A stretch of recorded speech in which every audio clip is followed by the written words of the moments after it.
Question number second, started business with cash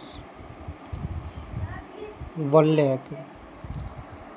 solution second का, accounting equation, transaction assets is equal to capital plus liabilities, cash stock capital plus creditors. ठीक है, transactions ये पूरी assets हो गए और ये पूरा क्या है, लायबिलिटी में आएगा। Business started with cash, 1 lakh से व्यापार शुरू किया है। 1 लाख कैश में आएगा और कैपिटल में आएगा। जो कैपिटल होगी कैश के रूप में परिवर्तित हो जाएगी। फिर सेकंड नंबर ट्रांजेक्शन्स क्या है? सेकंड नंबर ट्रांजेक्शन्स,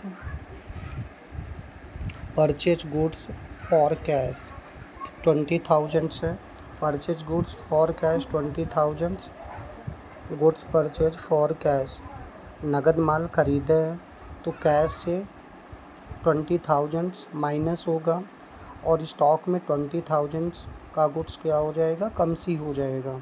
और कैपिटल प्लस क्रेडिटर्स में कोई किसी प्रकार का इफेक्ट्स नहीं पड़ेगा। न्यू क्वेश्चन में 1 लाख में से 20,000 माइनस होगा तो 80,000 आएगा और 20,000 स्टॉक में आ जाएगा।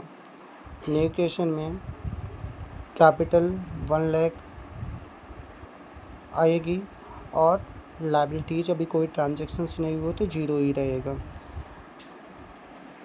फिर थर्ड नंबर ट्रांजेक्शन्स क्या है? Bought goods on credits from Kamal, Kamal से उधार माल खरीदा है। इसका सॉल्यूशन क्या होगा? गुड्स परचेज फ्रॉम कमल, क्योंकि उधार माल है, बिजनेस से पैसा नगद नहीं जाएगा। ठीक है ना, तो इसमें 0 पुट करेंगे। 10,000 का गुड्स क्या हो रहा है, कम सी हो रहा है क्योंकि उधार है, इसलिए क्रेडिटर्स में 10,000 पुट हो जाएगा, आ जाएगा, लायबिलिटी हो जाएगी बिजनेस की।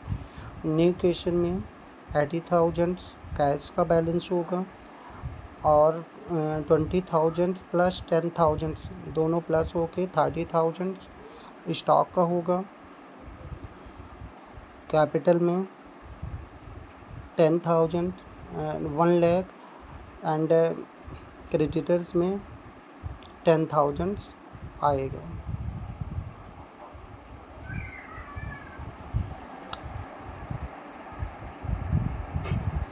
ये टोटल